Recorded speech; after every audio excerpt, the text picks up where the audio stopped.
আসসালামু আলাইকুম, সবাইকে স্বাগতম।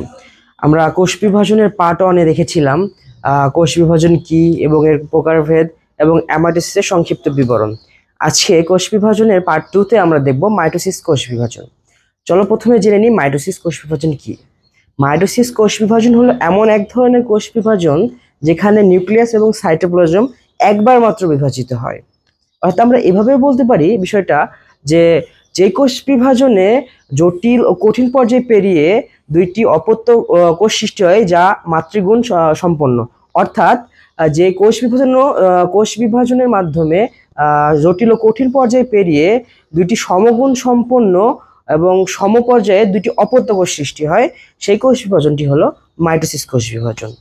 মাইটোসিস কোষ বিভাজন সম্পন্ন হয় কয়েকটি পর্যায়ে। এটি একটি নিরবিচ্ছিন্ন পর্যায়, অর্থাৎ এটি একটি নিরবিচ্ছিন্ন প্রক্রিয়া।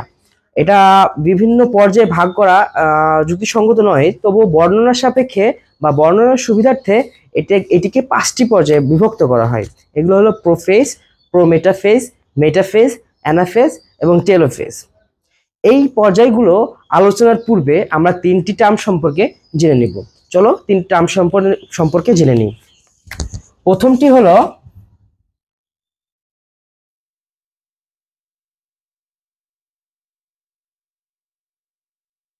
ইন্টারফেস। ইন্টারফেসটা কি? আমরা কোনো কাজ করার পূর্বেই সে কাজের জন্য প্রস্তুতিমূলক একটা পর্যায় পার করি। যেমন আমি ক্লাস নিচ্ছি, এই ক্লাস নেওয়ার জন্য আমি একটা প্রস্তুতি নিয়েছি। তোমরা ক্লাস করতেছো, এই ক্লাস করার জন্য তোমরা একটা খাতা কলম নিয়ে প্রস্তুতি গ্রহণ করেছো। তেমনি কোষ বিভাজনের মাইটোসিসের পূর্বে কোষ তার বিভাজনের জন্য একটা প্রস্তুতিমূলক পর্যায় অতিক্রম করে। ওই পর্যায়টি হলো ইন্টারফেস পর্যায়।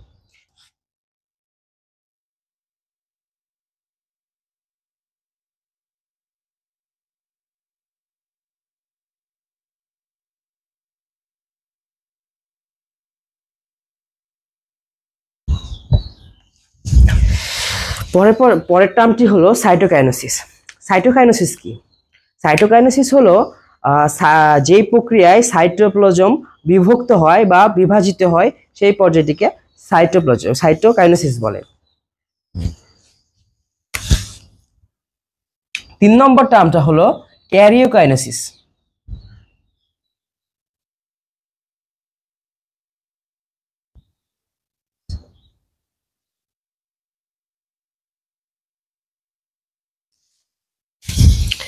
ক্যারিওকাইনেসিসটা কি?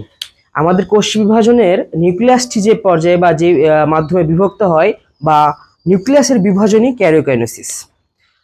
আমরা মূলত যে মাইটোসিসটা আলোচনা করব সেটা মূলত ক্যারিওকাইনেসিসেরই বিভাজন, অর্থাৎ নিউক্লিয়াসের বিভাজন। এবং যে 5টি পর্যায়ে আলোচনা করব সেই 5টি পর্যায়ই হলো হচ্ছে এই 5টি পর্যায়ের মাধ্যমে ক্যারিওকাইনেসিস ঘটে বা নিউক্লিয়াসের বিভাজনটা ঘটে এবং মাইটোসিসটা ঘটে। আমরা এখন আলোচনা করব মাইটোসিসের যেই 5টি পর্যায়। চলো দেখে নিই 5টি পর্যায় কি কি।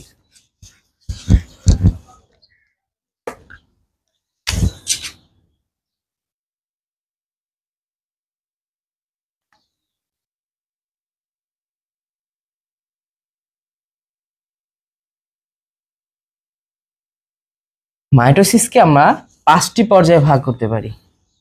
একটা হচ্ছে প্রোফেজ,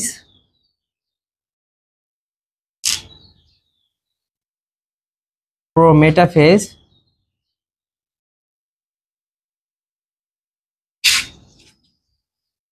মেটাফেজ, অ্যানাফেজ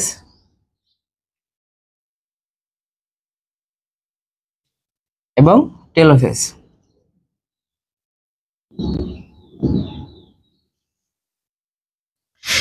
এই পর্যায়ে আমরা আলোচনা করব এই 5টি পর্যায় নিয়ে। আমরা যদি এই পর্যায়টিকে আরো ডিটেলস ভাবে লিখি, তাহলে মাইটোসিসকে যদি ডিটেলস ভাবে লিখি তাহলে বিষয়টা এইভাবে আসে যে মাইটোসিস মূলত 2টি পর্যায়ে বিভাজন ঘটে। একটা হচ্ছে ক্যারিওকাইনেসিস বা নিউক্লিয়াসের বিভাজন,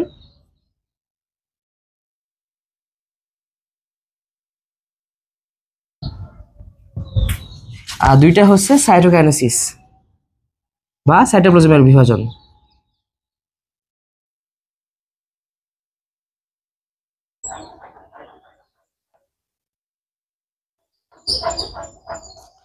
এবার যে ক্যারিওকাইনেসিস বা নিউক্লিয়াসের বিভাজন হয় এটি 5টি পর্যায়ে লাগে। সেটা হচ্ছে প্রোফেজ,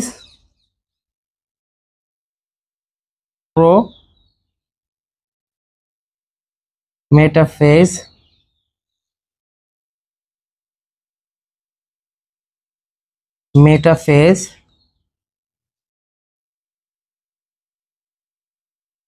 অ্যানাফেজ,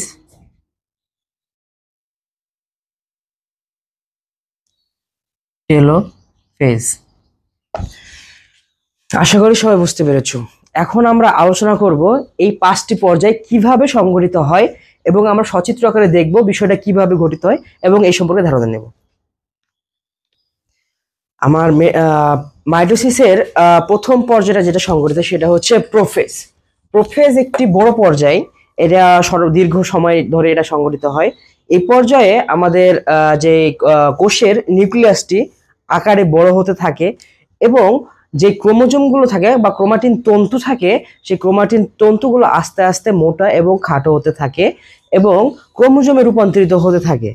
এক পর্যায়ে এটি আমাদের ক্রোমোজোমে রূপান্তরিত হয় এবং আস্তে আস্তে ক্রোমোজোমগুলো মোটা এবং খাটো হতে থাকে।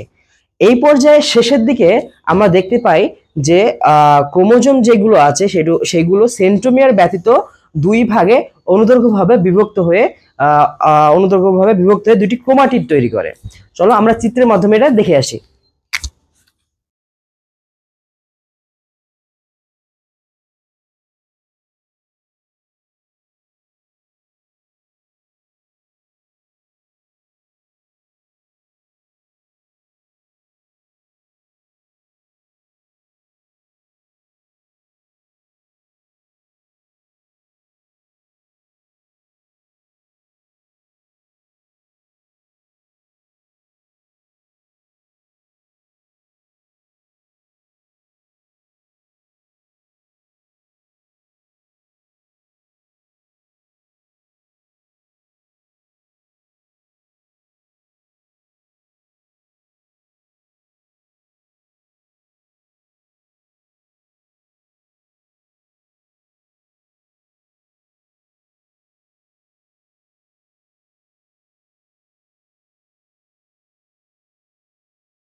আমাদের যে এই কোষটা আছে, কোষের এখানে দেখতে পাচ্ছি, এটাকে বলে নিউক্লিওলাস।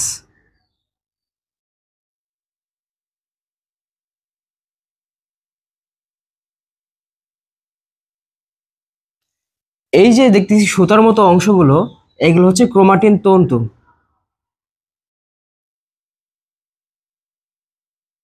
সরি,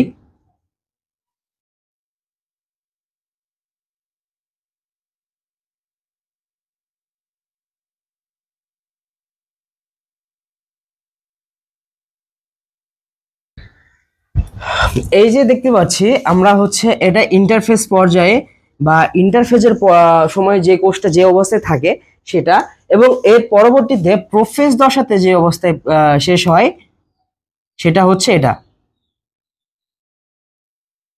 এখানে দেখতে পাচ্ছি আমাদের যে হচ্ছে ক্রোমাটিন তন্তুগুলো ছিল সেগুলো হচ্ছে ক্রোমোজোমে বা ক্রোমাটিডে রূপান্তর হয়েছে এবং এখানে কোনো সেন্ট্রোমিয়ার আবির্ভাব ঘটে না এবং নিউক্লিয়াসটি তার আগের অবস্থাতেই আছে।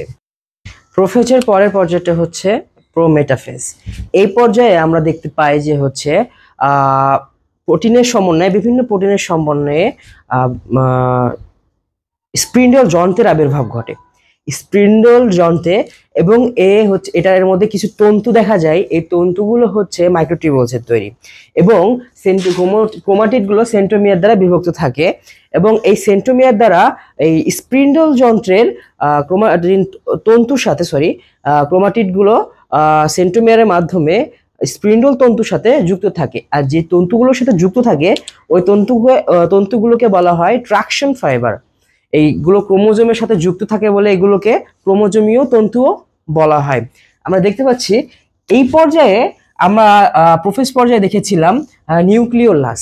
এই নিউক্লিওলাসটা বিলুপ্তপ্রায় অবস্থায় চলে আসে এবং আমি একটা দিতে ভুলে গেছি, এটা নিউক্লিয়ার এনভেলপ।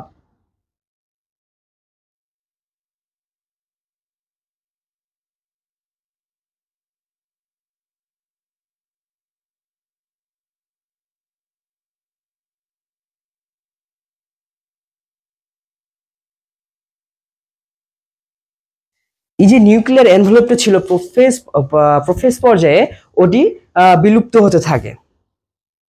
এভাবেই এই প্রোমেটাফেজ পর্যায়ের সমাপ্তি ঘটে। প্রোমেটাফেজের পরের পর্যায়টি হচ্ছে মেটাফেজ পর্যায়। এই পর্যায়ে আমরা দেখতে পাই যে ক্রোমোজোমগুলো যে ট্রাকশন ফাইবারের সাথে যুক্ত ছিল সেগুলো সবগুলো বিষুবীয় অঞ্চলে চলে আসতে থাকে এবং এক সময় বিষুবীয় অঞ্চলে স্থান নেয়। এবং আমাদের যে হচ্ছে ক্রোমোজোমগুলো থাকে, সেই ক্রোমোজোমে যে সেন্ট্রোমিয়ার থাকে সেগুলো বিভাজন শুরু হয়ে যায়। অর্থাৎ আমাদের যে ক্রোমাটিড দুইটা থাকে, এই ক্রোমাটিড দুইটা পরস্পরের সাথে বিকর্ষণ শুরু করে দেয় এবং সেন্ট্রোমিয়ারটি ভাঙতে শুরু করে।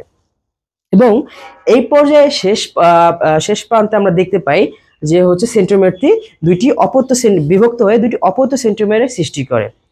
এই পর্যায়ে আরেকটি ঘটনা ঘটে, সেটা হচ্ছে আমরা প্রোমেটাফেজে দেখছিলাম নিউক্লিয়ার এনভেলপ বিলুপ্ত প্রায় ছিল, দেখা যাচ্ছিল, কিন্তু এই পর্যায়ে সম্পূর্ণরূপে বিলুপ্ত ঘটে এবং নিউক্লিওলাসেরও সম্পূর্ণরূপে বিলুপ্ত ঘটে। মেটাফেজের পরের পর্যায়টি হচ্ছে অ্যানাফেজ। এই পর্যায়ে শুরু হয় হচ্ছে সেন্ট্রোমিয়ার বিভক্তির সাথে সাথেই, এবং এই যে সেন্ট্রোমিয়ার বিভক্তি হয়, এই বিভক্তির কারণে আমাদের সৃষ্টি হয় অপত্য ক্রোমোজোম বা নতুন ক্রোমোজোমের। এবং অপত্য ক্রোমোজোম সৃষ্টির পরে এগুলো নিকটস্থ মেরুর দিক ধাবিত হয়। এখানে মেটাফেজে ছিল বিষুবীয় অঞ্চলে ক্রোমোজোমগুলো, সেন্ট্রোমিয়ার বিভক্তির ফলে এগুলো মেরু অঞ্চলের দিকে, নিকটস্থ মেরু অঞ্চলের দিকে ধাবিত হয়। এবং এই যে ধাবিত হয় মেরু অঞ্চলে, এই সময় আমাদের যে সেন্ট্রোমিয়ার থাকে, সে অপত্য সেন্ট্রোমিয়ার, ওই অপত্য সেন্ট্রোমিয়ারটি মেরুমুখী হয় এবং যে বাহু থাকে ক্রোমোজোমের, সেই বাহুগুলি হয় বিষুবীয় অঞ্চলের দিকে। আমরা চিত্র যেভাবে দেখতে পাচ্ছি, এদের এইভাবেই অগ্রগতি হয়। এবং এই পর্যায়ে আমাদের যে স্পিন্ডল যন্ত্র ছিল বা স্পিন্ডল তন্তু ছিল, এই স্পিন্ডল তন্তু আস্তে আস্তে লুপ্তপ্রায় বা বিলুপ্ত হতে থাকে। এভাবে এই পর্যায়ে সমাপ্তি ঘটে। এবং যে এই ক্রোমোজোমগুলো যে সময় বিভক্ত হয়ে যায়, অপত্য ক্রোমোজোমের সৃষ্টি হয়, সেই সময় এই অগ্রগতি হয় মেরুর দিকে। সেই সময় এগুলো ইংরেজি অক্ষর ভি, এল, জে এবং আই এর মতো দেখা যায়। এই ক্রোমোজোমগুলো বা অপত্য ক্রোমোজোমগুলো এরকম ইংলিশ অক্ষরের মতো দেখা যায়। আমরা এই ইংলিশ অক্ষরের মতো দেখা দিলেও ক্রোমোজোমগুলোর নামকরণ করে থাকি। যদি ক্রোমোজোমটা ভি এর মতো থাকে তাহলে হচ্ছে ক্রোমোজোমকে বলবো মেটাসেন্ট্রিক।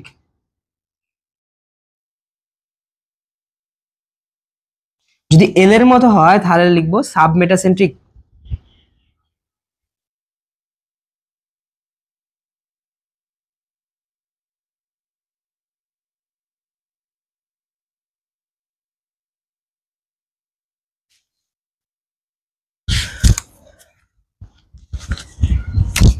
যদি ক্রোমোজোমটি জে এর মতো হয় ইংরেজি অক্ষর, তাহলে সেটাকে লিখবো অ্যাক্রোসেন্ট্রিক।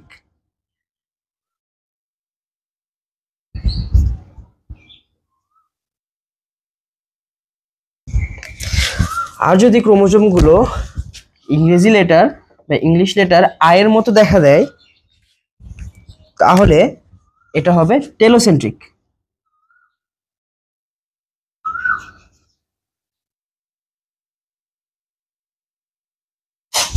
আশা করি সবাই ভালোভাবে বুঝতে পেরেছো। অ্যানাফেজের পরের পর্যায় এবং হচ্ছে মাইটোসিসের সর্বশেষ পর্যায় হচ্ছে টেলোফেজ পর্যায়। এই পর্যায়ে আমরা দেখতে পাই যে প্রোফেজ যেটা ঘটেছিল প্রথম পর্যায়ে, সেটার বিপরীত ঘটে। এখানে ক্রোমোজোমগুলো আস্তে আস্তে সরু হতে থাকে এবং নিউক্লিয়ার এনভেলপের আবির্ভাব ঘটে এবং নিউক্লিওলাসেরও আবির্ভাব ঘটে এবং যে স্পিন্ডল যন্ত্রের তন্তু ছিল সেগুলো আস্তে আস্তে বিলুপ্ত হয়ে যায় এবং আমরা দেখতে পাই কোষ প্লেটের আবির্ভাব ঘটে। এবং আমাদের ক্রোমোজোমগুলো নিজের মধ্যে পেঁচিয়ে একটা কুণ্ডলী আকার ধারণ করে। পূর্বে আমরা জানতাম এগুলো হচ্ছে প্রোফেজ এবং টেলোফেজের ক্ষেত্রে প্রোফেজে জল বিয়োজন ঘটতো এবং টেলোফেজে জল সংযোজন ঘটতো। কিন্তু আধুনিক যে গবেষণা হয়েছে তাতে এটা ভুল প্রমাণিত হয়েছে এবং বলা হয়েছে যে হচ্ছে এর সাথে টেলোফেজ বা প্রোফেজের সাথে জল বিয়োজন বা জল সংযোজনের বা জলের কোনো সংযোগ নেই। সো আশা করি সবাই হচ্ছে এটা বুঝতে পারছে। টেলোফেজের মাধ্যমেই আমাদের ক্যারিওকাইনেসিস সম্পন্ন হয় এবং শুরু হয় সাইটোকাইনেসিস। সাইটোকাইনেসিস কি আমরা পূর্বেই জেনেছিলাম যে সাইটোপ্লাজমের বিভাজন। চলো দেখে আসি। আমাদের টেলোফেজ পর্যায়ে শেষ হওয়ার পরেই আমাদের যে সাইটোপ্লাজম বা সাইটোকাইনেসিস শুরু হয়ে যায়। এই পর্যায়ে আমরা দেখতে পাই যে টেলোফেজ পর্যায়ে দুইটি অপত্য কোষের সৃষ্টি হয়ে যায়।